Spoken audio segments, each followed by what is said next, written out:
I've been trying to figure out for a little while now how to start this video off because I have had a few people in the comments section of my other Anthem videos wondering where my victory lap is. How come I haven't made a video claiming that I was right about everything? Which I guess in a way this video is that, but I don't mean it to come across in that manner. It just happens to be that the news that I'm presenting to you happens to line up with everything I said that was going to fail miserably about Anthem.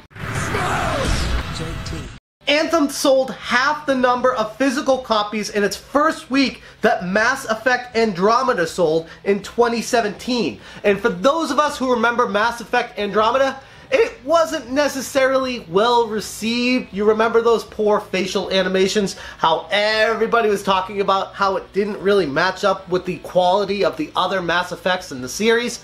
It still sold way more than what Anthem has sold. But that's not even the worst stat for the sales. Anthem sold only a quarter of the amount of copies that Destiny 2 sold back in 2017. And it sold a tenth the number of physical copies that Destiny 1 did back in 2014. And yes, digital sales have increased tremendously over the years, and these stats are just taking into account the physical sales when compared to the same physical sales over in the United Kingdom at that time. And all that information, while fairly stunning on the surface to many people that expected Anthem to sell well, or at least better than what it did, pales in comparison to what EA's expectations were for Anthem sales during the launch window of the game. For those of you who listened to the Q3 earnings call, or at least paid attention to the news surrounding it, you would have heard the CEO of EA say he expects them to sell between 5 and 6 million units of Anthem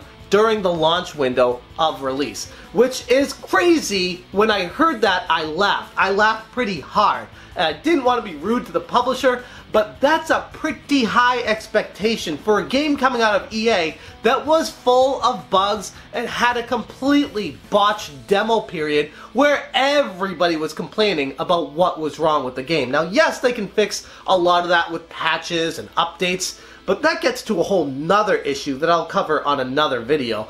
We're going to talk right now about the biggest problem with Anthem, and by extension, BioWare, and that is the review scores. This is where it gets really dark very quickly. Anthem is BioWare's worst reviewed game ever. It's hovering right around a 60 right now on Metacritic, with user scores way lower than that. So taking into account everything that BioWare has created in the past, nothing even comes close to how bad that Anthem has been reviewed by critics. And many of the critics who take issue with the game say there is a lot of potential with this. There's a lot of ways they can fix this, like I said, with updates and patches. But that doesn't get to the core of the game, which they released and sold for full price, $60 MSRP, and like I predicted, will be going on sale for at least 50% off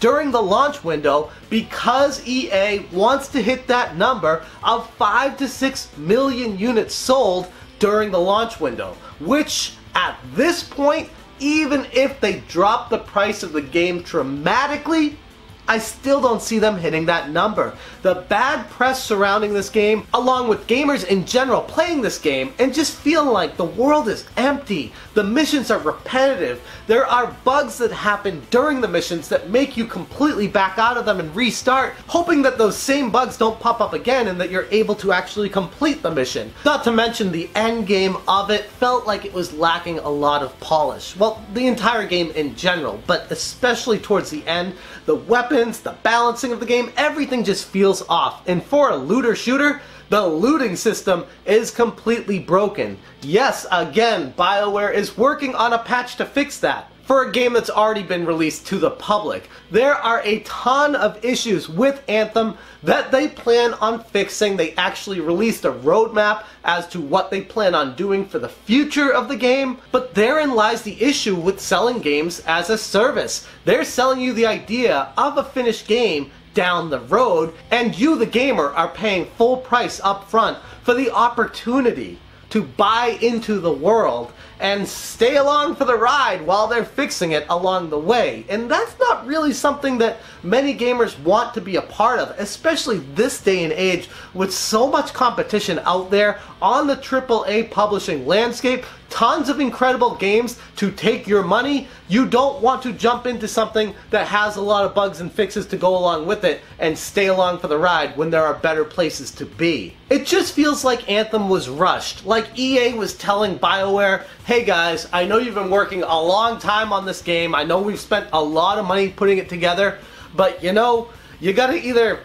bleep or get off the pot. This game has to go out, whether it's ready or not. We need to sell it and we'll fix it along the way. And that right there is what ruined Anthem's potential success right at the beginning. Games as a service model only works if the game is working when it comes out, when it releases. There have been a few exceptions, but as time goes on, gamers on the whole, the community just expects more out of these publishers. Because the games as a service have already been released, like Destiny and Destiny 2, that have fixed a lot of the issues and the bugs, you can buy those games for a fraction of the cost and get a full working game for the price tag of $60 or $40 or $20. Hell, I've seen Destiny go on sale for $10. So why would someone spend $60 on Anthem that's completely broken when you can buy a game like Destiny or Destiny 2 and get the expansion packs for far less of a cost? It literally makes no sense to be a gamer and spend that money on Anthem right now. So what happens to BioWare if Anthem completely becomes a flop? Well, I don't see BioWare heading the direction of Visceral Games, what EA did with them in the Dead Space series, how they just dissolved it out of nowhere.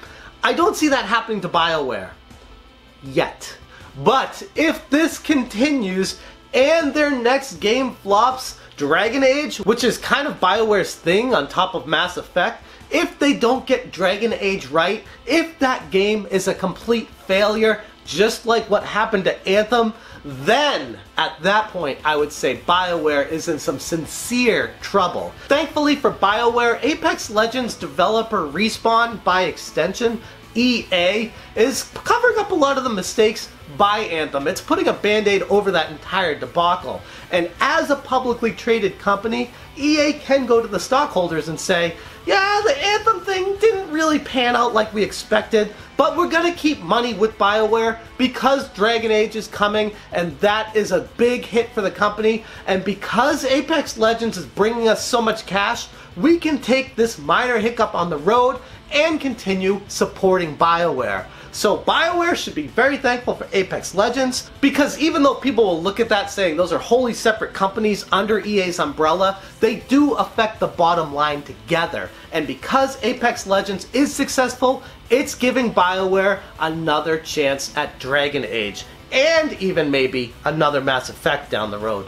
Anyways, that's where we stand currently on the Anthem situation. I don't see it getting any better anytime soon. Yes, it will get fixed. Yes, there will be updates and patches that make it a better game, make it entertaining, make it more exciting. But are people really prepared to spend $60 on a game that has none of that at this point? It makes little to no sense, especially considering you can just wait for the game to be half price or less, and it will be in a better working condition at that point. So why not just have a little patience and wait? That's all I got for you guys today. Thank you so much for watching, and as always, you stay smashing.